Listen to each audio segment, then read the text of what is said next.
In this video, I'm going to tell you the top 10 culture shocks that you're going to experience as a first-time Western visitor to India. Looking at that down there, I kind of feel like I almost daren't go down there. It looks crazy. India can be pretty intense. So I'm going to give you some good info that's going to lessen the shock. That said, let's get straight down to it. Firstly, there is a lot of people here.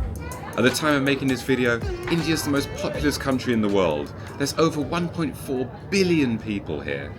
And it shows. While India is a big country, that is a lot of people to fit in. What you'll find is you'll generally have a lot less personal space than you used to. Now, I consider myself a pretty experienced traveller, but still, the throng of people can still be quite a shock. My first day in Varanasi, wow, some of those streets is just crazy. You're just amongst so many people going down the streets, even where traffic is shut off. There'll just be so many people you can't get past them. There'll be motorbikes trying to weave their way through the middle, honking their horns. It just seems so chaotic, it seems so many people, and it's hard to deal with.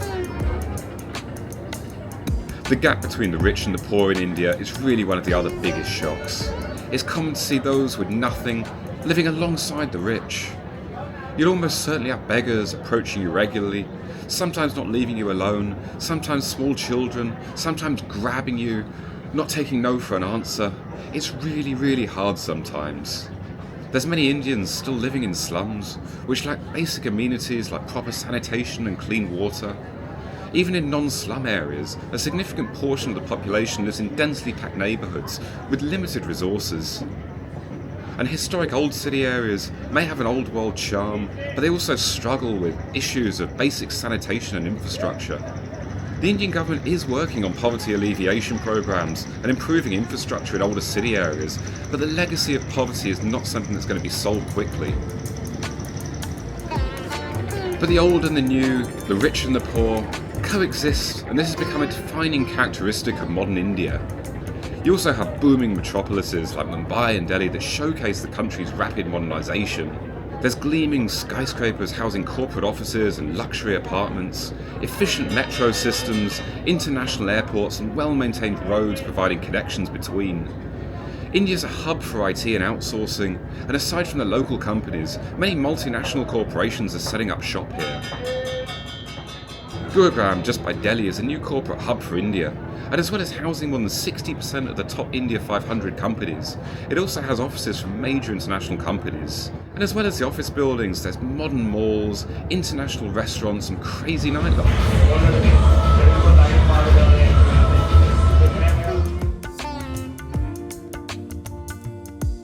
Now this one will be a slightly longer one. Indian food.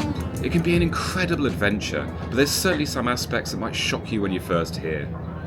The most obvious thing is that Indian food is renowned for its spiciness. If you're not accustomed to spicy food, you should really start cautiously. Many restaurants will actually ask you how you want the spice level, so don't hesitate just to ask for mild, that is okay. Also in some parts of India, particularly South India, eating with your hands is a traditional way. Roti, a common flatbread there, is used to scoop up curries and other dishes. Most restaurants will provide utensils though if you need them, but eating with the hands is quite commonplace. Now one thing that came as a surprise to me is the amount of vegetarian food here. There's a really large vegetarian population here and you'll find plenty of restaurants just serving vegetarian meals. Now given the boldness of the Indian flavours, the vegetarian dishes can be absolutely brilliant here, really well pulled off, so I highly recommend giving it a try even if you're a meat eater. Then there's the really other big issue, hygiene. Now, it probably won't actually come as a surprise to you, but it's true. Delhi belly, as they call it, is a real thing, and many, many visitors are going to suffer it, myself included. I've been there, certainly, more than once. Travellers' diarrhoea is caused by viruses and bacteria that your body isn't used to. On top of that, the spice levels here can play havoc with your tummy if you're not familiar with it. So don't think you can completely avoid it, but also don't necessarily think that you'll only get it from street stalls. You can also get it from upmarket places. It can just come down to luck there. I've had it once from eating at a 5-star luxury hotel. So, that said, what can you do to lessen your chances and avoid it? Well, firstly, never drink the tap water. Even most locals won't be doing that. There's pretty much nowhere in India where you can safely drink the tap water. You need to be drinking bottled water or using your own water filter. Now, India is one of those places where the water quality is so bad that you even have to be careful eating salad or anything else that could be washed with bad water. It's generally a good idea to avoid icing your drinks if you're really not certain how it's being prepared. If in doubt, don't take the risk, it's not worth it. As a further precaution you can take, just brush your teeth with bottled water rather than tap water. Again, just lessen the chance. Personal hygiene, of course, is important on top of this. Wash your hands regularly and religiously with soap and water, but also don't forget to carry hand sanitizer. That's a real saviour here. Poor hygiene is, of course, a common cause of getting the dreaded Delhi belly. But also don't think that street food has to be unsafe. The really important thing here is not to eat what's been sitting around in the heat. If the food's clearly being cooked fresh, there's a steady stream of customers, then that's a really good sign. And if you do suffer from it, which, no matter what you do, there's still a good chance you will, then don't forget to pay even more attention to staying hydrated. It's hot here, so you're going to need to be drinking plenty of water, particularly if you're losing it. Further dehydration is definitely an effect if you end up with diarrhea. So be sure to drink the water and also pack some rehydration salts. Use them when you need, they're going to come in handy too. But don't let this put you off Indian food. It is absolutely delicious. There's so much variety from region to region, even from city to city, and you're going to enjoy it.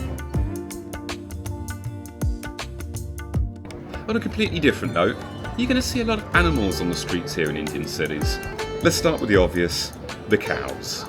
Don't forget, they're very special here in India. They're a revered animal in Hinduism, representing Mother Earth, as it's a source of goodness and its milk nourishes all creatures. A common sight here is a cow in the middle of the street. No one's going to touch it and traffic will have to simply go around it, or people will just wait for it to move as it's blocking the road. Suffice to say, you're not going to be finding beef on the menu here. Now also, you'll see a lot of stray dogs here. They're everywhere here in India. They're often not in a good state and you certainly won't want to be petting them. I've not found them to be aggressive though, personally. They're generally used to people, they're pretty relaxed. They're often in very close proximity to people, given the amount of people here. But sometimes they can be a bit overly excitable. In that case, I've been a lot more worried about them trying to hump my leg than bite me. But still, best to be careful and keep an eye out for them. What you're also going to see around the cities is monkeys clambering around causing mischief.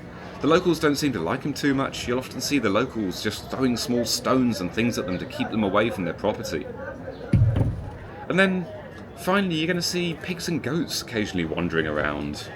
And also, and this is really quite lovely, you'll see eagles flying around patrolling the skies. Now another nasty one, which is a problem here, and a problem for many other countries, particularly developing countries. India has significant challenges with waste management, and sadly it's noticeable wherever you go. Discarded waste, particularly plastics, are a huge problem on the streets and elsewhere. The country produces a staggering amount of garbage, estimated at around 62 million tonnes annually. And of course this will only rise further over time with increasing population and changing consumption patterns. Only around 70% of the waste is even collected, leaving a significant portion to litter the streets or get disposed of unsafely. Aside from the ugliness and the smells, this poor waste management has some pretty severe consequences. Landfills pollute the air through methane emissions and leak contaminants into the soil and the water. Additionally, plastic waste ends up in the rivers and ocean, harming marine life. The uncollected garbage also creates breeding grounds for mosquitoes and other disease-carrying pests. There are efforts being made to address the problem, of course. The government is creating laws, improving infrastructure and investing a lot of money to try and solve the problem. But it's not a problem you can solve quickly. Public awareness and education are key to driving any long-term solution. Without that, there's nothing. Efforts are being made, but the situation is really urgent. And the kind of behavioural change that's needed can take a generation or more to come around. And then there's the bureaucracy. Indian bureaucracy can be a right pain and really produce some hurdles for the traveller here sometimes. Patience is certainly something that's needed on occasion. There's the long forms to get a visa, asking all manner of questions. Then there's the hugely complicated way of buying train tickets if you go through the normal processes. If you don't go through a third party, I definitely recommend you just go through 1-2Go Asia. I'll leave the link in the description below. It makes things a lot simpler. And then sometimes there's just the silly rules that are taken so seriously and thoroughly enforced. For example, I was stopped just from trying to enter a mall at the guards and metal detectors at the doors that you always find here, simply because I had a camera in my bag. The staff had to follow the strict rules to the letter.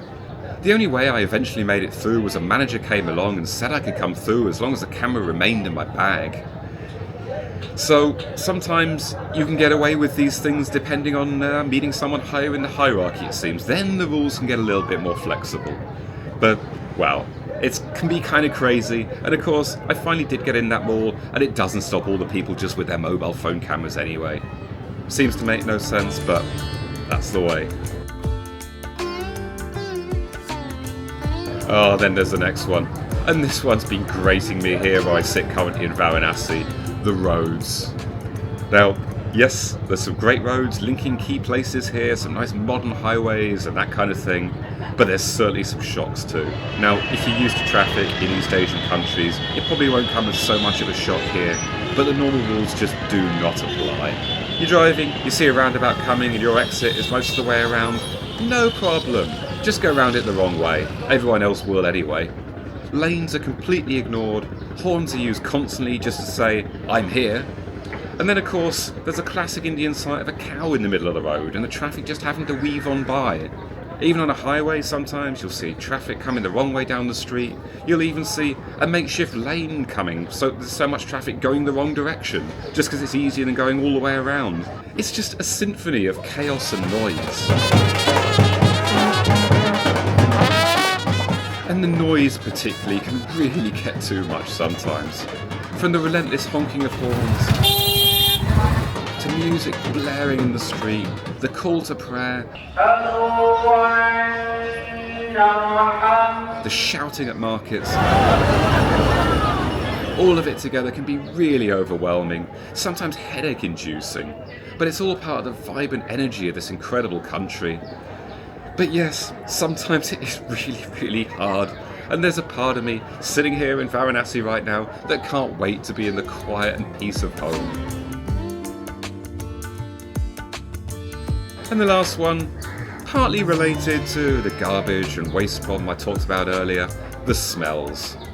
Whether it's the delicious smells coming from the food cooking, to the intense aromas of the spice markets, to the common smells of sewage coming from open sewers, to the garbage, and even worse. Sometimes it's amazing, sometimes it's appalling. You're gonna find both, all of the time.